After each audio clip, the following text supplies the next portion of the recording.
الحمد لله الحمد لله رب العالمين والعاقبة للمتقين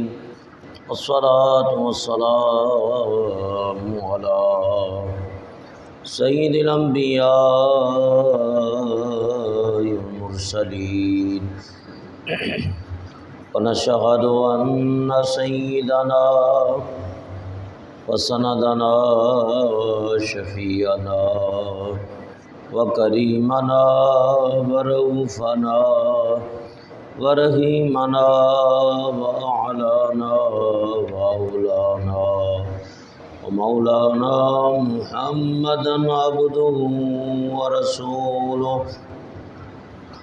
أما بعد فأعوذ بالله من الشيطان الرجيم بسم الله الرحمن الرحيم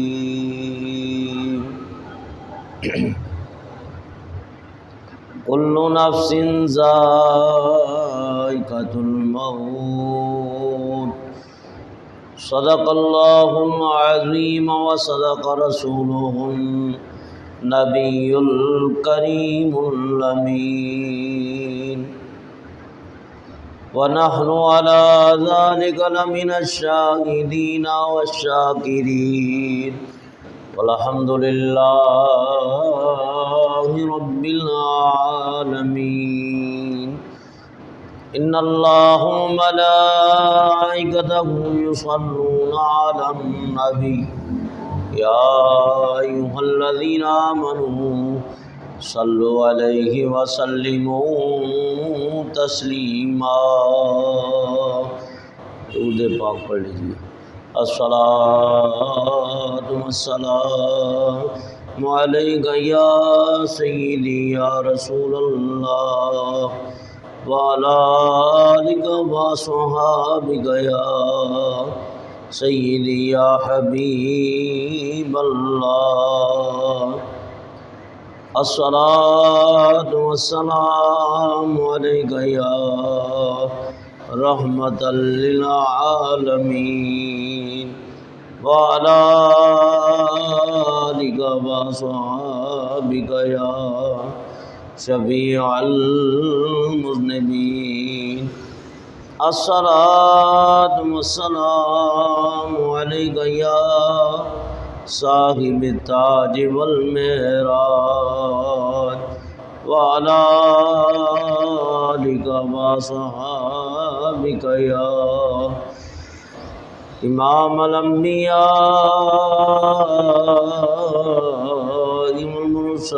والمرسلین۔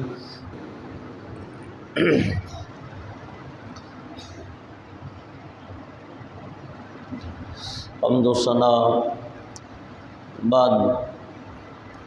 الخطبے کے قرآن کریم کی آیہ کریمہ تلاوت کرنے کا شرف حاصل کیا ہے۔ دعا ہے کہ اللہ تعالیٰ جل مجدہ حق بیان کرنے کی توفیق عطا فرمائے اور ہم سب کو اللہ تعالیٰ فکر آخرت کی توفیق عطا فرمائے۔ کئی جمعوں سے اللہ تعالیٰ کے جلیل القدر نبی حضرت سیدنا ابراہیم علیہ نبینا علیہ الصلوۃ والسلام کا ذکر پاک جاری و ساری ہے اور آپ کی ولادت، آزمائش خداوندی، خانہ کعبہ کی تعمیر، حج کے ارکان کا ادا کرنا اور بیٹے کی قربانی اور دیگر آزمائشوں سے ہمکنار ہونا ذکر ہو چکا، اور آج اس واقعہ کے آخری پہلو کی طرف جائیں گے کیونکہ موت وہ حقیقت ہے کہ جس کا انکار نہیں کیا جا سکتا، چاہے کوئی خوشی سے چاہے ناخوش ہوتے ہوئے، لیکن جانا سب نے ہے۔ سب سے اچھی موت وہ ہے جو اللہ اور اس کے رسول کے راستے میں آ جائے، اس لیے فرمایا کل نفس ذائقۃ الموت، لوگوں ہر شخص نے موت کا ذائقہ چکھنا ہے، اور موت جو ہے وہ انسان کو پکارتی ہے اور اسے فکر دیتی ہے، اپنا تعارف کراتی ہے۔ انا الموت وانا الذی افرق بین البنات والامہات، میں ہی وہ موت ہوں جو ماں اور بیٹی میں جدائی ڈالتی ہوں۔ انا الموت الذی افرق بین الاخ والاخوات، میں ہی وہ موت ہوں جو بہن اور بھائی میں جدائی ڈالتی ہوں۔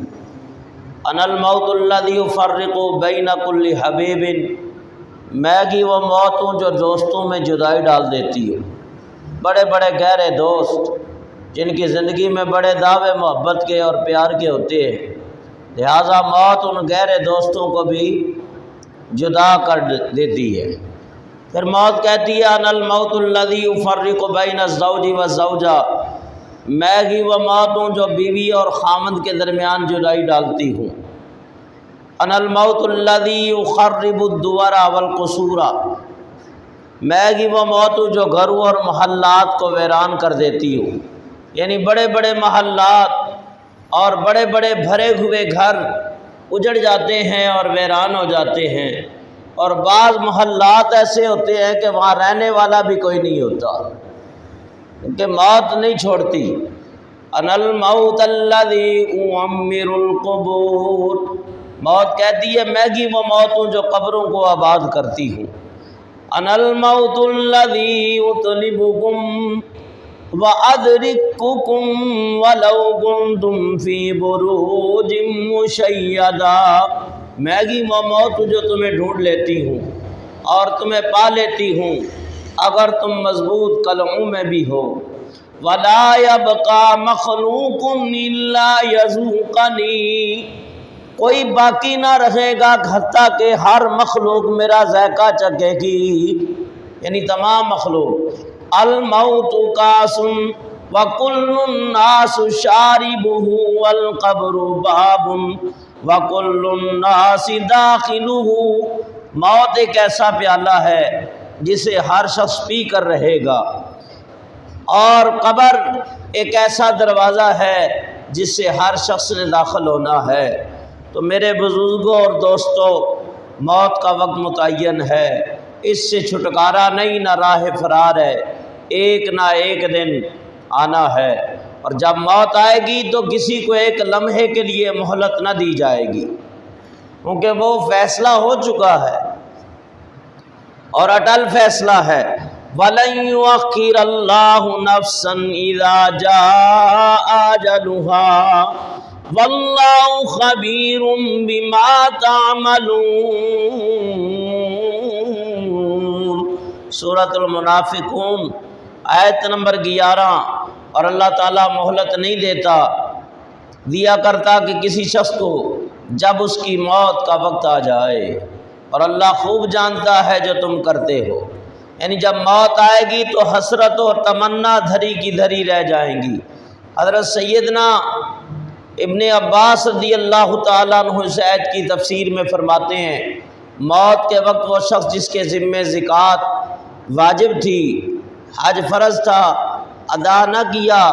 تو وہ یہ تمنا کرے گا کاش میں لوٹ جاؤں، مجھے مہلت دی جائے، میں فرائض و واجبات ادا کر لوں، صدقات و خیرات کر لوں، نیک اعمال کما لوں، توبہ استغفار کر لوں، مگر اب یہ تمنائیں فضول ہیں، قطعاً مہلت نہ دی جائے گی۔ اور موت غافل انسان کے لیے پیغام ہے کہ اپنے گناہوں کی سزا بھگتنے کے لیے تیار ہو، اب تجھ پر ہمیشہ کا عذاب مسلط کر دیا جاتا ہے۔ اس لیے فرمایا اے دنیا مسافر خانہ او ایک آوے ایک جاوے او کدی مجال محمد بخشا اتھے پکا ڈیرا لاوے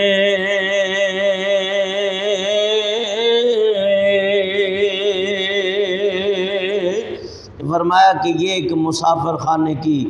مانند ہے۔ اس لیے انس بن مالک رضی اللہ تعالیٰ فرماتے ہیں کہ حضور اکرم صلی اللہ علیہ وسلم نے ارشاد فرمایا اکثروا وذکر الموت فإنہ یمحص الذنوب ویرہد فی الدنیا فإن ذکرتموہ عند الغنیٰ خدمہ وإن ذکرتموہ عند الفقر ارداکم بعیشکم۔ امام جلال الدین سیوطی رحمۃ اللہ علیہ کی کتاب شرح الصدور صفحہ نمبر 8 کے اوپر ہے۔ انس بن مالک راوی ہیں اس حدیث کے۔ حضور علیہ السلام نے فرمایا کہ موت کا ذکر کثرت سے کیا کرو، اس لیے وہ گناہوں کو مٹا دیتا ہے، انسان کو دنیا میں زاہد بنا دیتا ہے۔ اگر تم تونگری کی حالت میں یاد کرو گے تو وہ ذکر امارت کے غرور کو مٹا دے گا، اگر مفلسی کی حالت میں یاد کرو گے وہ تمہیں تمہاری حالت کے اوپر راضی کر دے گا۔ تو حضور پر نور صلی اللہ علیہ وسلم سے جب پوچھا گیا یا رسول اللہ سب سے عقل مند انسان کون ہے، سب سے بہترین آدمی کون ہے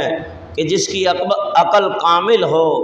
اور اللہ اور اس کے رسول کی نظروں میں وہ بہترین آدمی ہو؟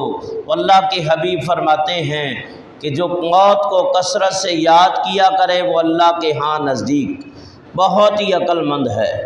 اس لیے کہ موت انسان کو غفلت سے بیدار کرتی ہے۔ یہ فرمایا دلا غافل نہ ہو یک دم یہ دنیا چھوڑ جانا ہے، دلا غافل نہ ہو یک دم یہ دنیا چھوڑ جانا ہے، باغیچے چھوڑ کر خالی زمین اندر سمانا ہے، کہاں وہ تخت سلیمانی کہاں وہ ماہ کنانی، کہاں تخت سلیمانی کہاں وہ ماہ کنانی، گئے سب چھوڑیے فانی ارے نادان دانا ہے، اور فرشتہ روز کرتا ہے منادی چار کونوں پر، یعنی حضرت اسرائیل علیہ السلام کے بارے میں آتا ہے کہ توجہ چاہوں گا اس طرف کہ اگر تمہارے سامنے دسترخوان چن دیا جائے محسن صاحب کے سامنے اور طرح طرح کے کھانے ہوں،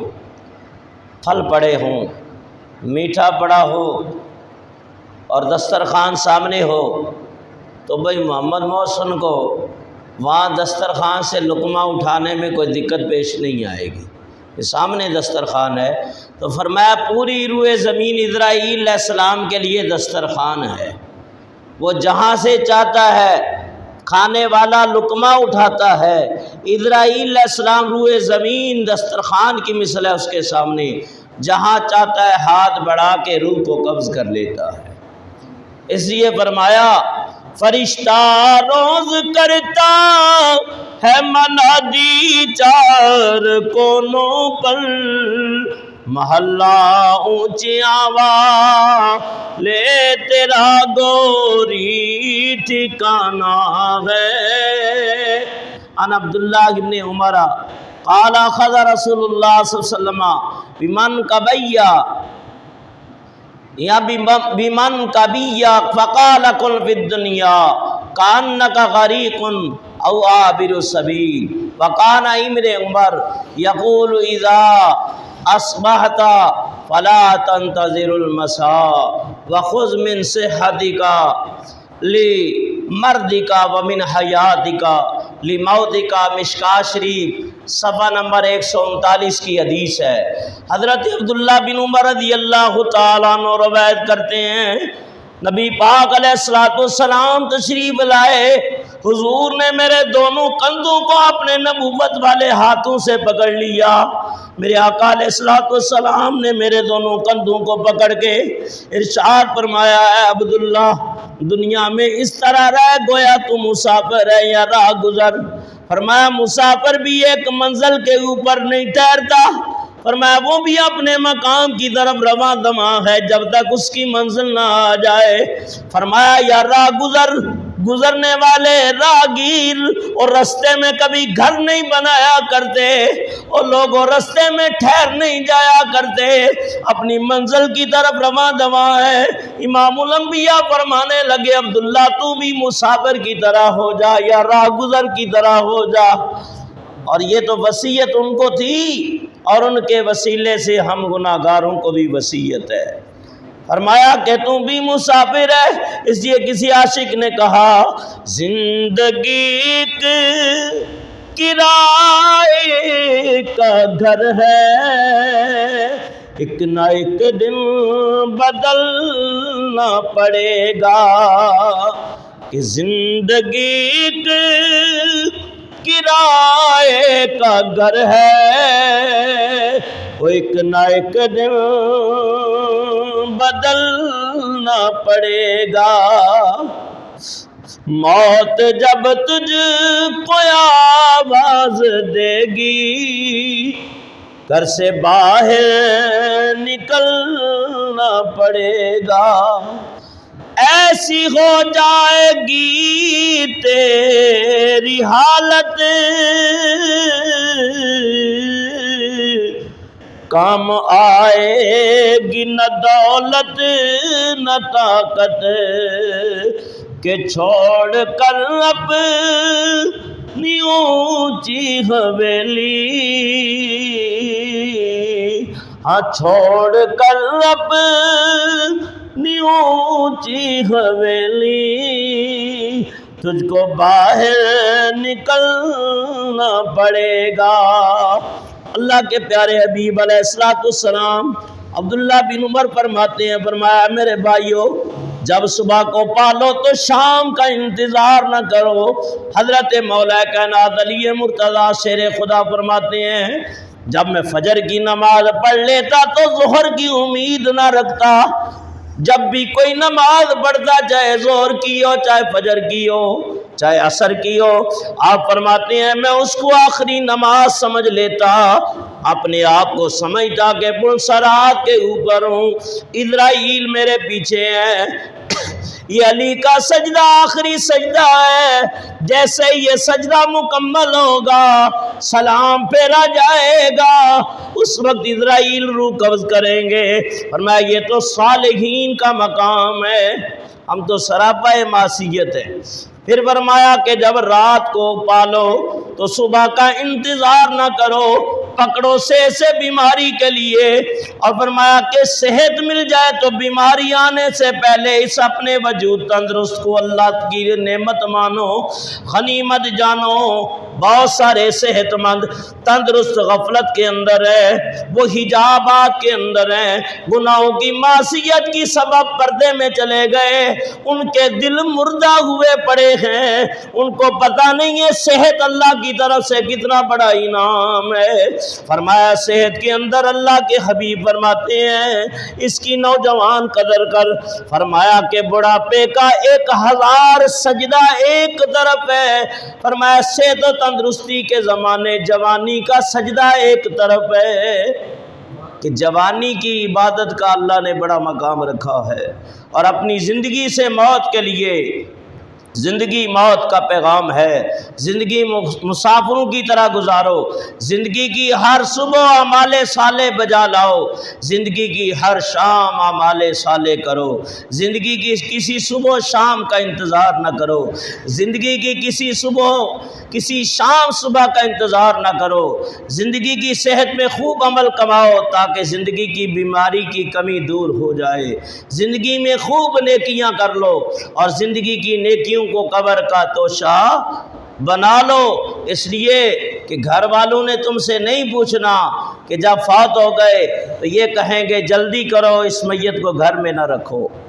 بیوی بھی ڈرتی ہے، بچے بھی ڈرتے ہیں، خاندان والے بھی ڈرتے ہیں، بلکہ جس صابن سے غسل دیا جائے اس کو صابن کو بھی لوگ استعمال نہیں کرتے، اس ڈر کی وجہ سے استعمال نہیں کرتے کہ ہم نہ مر جائیں۔ اب یہ نہیں پتا کہ مرنا تم نے بھی ہے، دوسروں کی میتیں اٹھاتا ہے، کندھے دیتا ہے، جنازے اٹھاتا ہے، لیکن یاد رکھو آپ جتنے بیٹھے ہیں کیا تم میں کوئی یہ دعویٰ کر سکتا ہے نہیں جی مولوی صاحب آپ کی تو باتیں ایسی ہیں، ہم نے تو ہمیشہ ہی یہیں رہنا ہے؟ کوئی کہہ سکتا ہے؟ نہیں کہہ سکتا، اس لیے تمہارے اختیار میں نہیں ہے۔ اختیار میں ہوتا نا تو کام تم بھی نہ کرتے، اختیار میں اللہ نے رکھا ہی نہیں ہے، اس لیے یہ رزق اللہ نے اپنے ید قدرت میں رکھا ہے۔ اگر رزق بندے کو مقرر کر دیتا تو بندہ دوسرے کو مار دیتا۔ موت بھی اللہ نے اپنے ید قدرت میں رکھی ہے، کہ بندے کو اختیار دیتا تو وہ کہتا میں ہی زندہ رہوں باقی مر جائیں سارے، تو فرمایا یہ کارخانہ ہے قدرت کا ایک نظام ہے، اس لیے فرمایا پڑھو لا الہ الا اللہ، فکر بھی کرو غور بھی کرو جو بات کر رہا ہوں اور مل کے پڑھو لا الہ الا اللہ، حق لا الہ، اور تینوں کلیاں کر تو کڈن گے جا جنگل دے وچ چھڈن گے، وچ قبر دے تینوں دبن گے، پڑھو لا الہ الا اللہ، مل کے پڑھو لا الہ۔ میری طبیعت کافی دنوں سے علیل ہے، اگر آپ مل کے پڑھیں گے تو مجھے احساس بھی نہیں ہوگا اور وقت بھی گزرے گا، واعظ و نصیحت بھی ہو جائے گی۔ پڑھو لا الہ الا اللہ، حق لا الہ، اور جڑے کلمے دا ورد پکان میاں اوتے جنت ڈیرا لان میاں، جڑے کلمے دا ورد پکان میاں اوتے جنت ڈیرے لان میاں، میوے پھل بیشتی کھان میاں، پڑھو لا الہ الا اللہ، پڑھو لا الہ الا اللہ۔ حضرت حسن رضی اللہ عنہ سے روایت ہے، فرمایا قال ما من یوم الا وملک الموت یتصافح فی کل بیت ثلاث مرات فمن وجبہ منہم قد استوفى رزقہ ونقفى اجلہ قبض روحہ شرح الصدور، صدف نمبر 18۔ ملک الموت ہر گھر میں 3 بار روزانہ جھانکتے ہیں، ہر گھر کے اندر۔ حضرت امام حسن صدی اس کی روایت کرتے ہیں ہر گھر میں 3 مرتبہ جھانکتے ہیں، اس گھر کے کسی کو فرد کو پائیں کہ اس کا رزق ختم ہو چکا، موت کا وقت آ گیا ہے، تو اس کی روح کو قبض کر لیتے ہیں۔ فرمایا اے پنجرا بہت پرانا ہے، اس پنچھی نے اڑ جانا ہے، یارو اے پنجرا بہت پرانا ہے، اس پنچھی نے اڑ جانا ہے، جا جنگل ڈیرا لانا ہے، پڑھو لا الہ الا اللہ، پڑھو لا الہ۔ تو حضرت ابراہیم علیہ السلام ساری زندگی آزمائشوں میں گزار کر اور ہر امتحان میں سرخرو ہو کر آخر وہ وقت آ گیا کہ جو ہر انسان کے اوپر آنا ہے۔ حضرت ابراہیم علیہ السلام کو اللہ نے بہت ساری خصلتوں سے نوازا تھا، بہت ساری آپ کی عادتیں ایسی ہیں کہ سبحان اللہ آپ کی زندگی کا ایک ایک لمحہ اگر غور و فکر کیا جائے تو ایسے مقام نصیب ہو جاتے ہیں کہ انسان کی اپنی زندگی سنور جاتی ہے۔ اللہ تعالیٰ نے ان میں سے جو کتابوں کے اندر ہے 17 خوبیاں ہیں، ان میں سے ایک خوبی یہ ہے کہ خلت، اور خلت یعنی وہ محبت جو دل کی گہرائیوں میں ہو، اور خلیل وہ محبوب ہوتا ہے کہ جس کے دل میں محبت کی ایک جھلک نمودار ہو یا ایک رمق ہو، یعنی اللہ نے آپ کو مقام خلیلیت کے اوپر نوازا ہے، اپنا خلیل بنایا، مہمان نواز بنایا حضرت ابراہیم علیہ السلام کو۔ اور یہی وہ انسان ہے، عمر کے بارے میں آپ کی آتا ہے تقریباً آپ نے 175 سال کی عمر پائی ہے، ایک قول تقریباً 195 کا ہے، اور معارف قرطبی نے 2 سال بھی لکھا ہے، علامہ مسعودی نے بھی 2 سال آپ کی 200 سال آپ کی عمر لکھی ہے۔ فرمایا کہ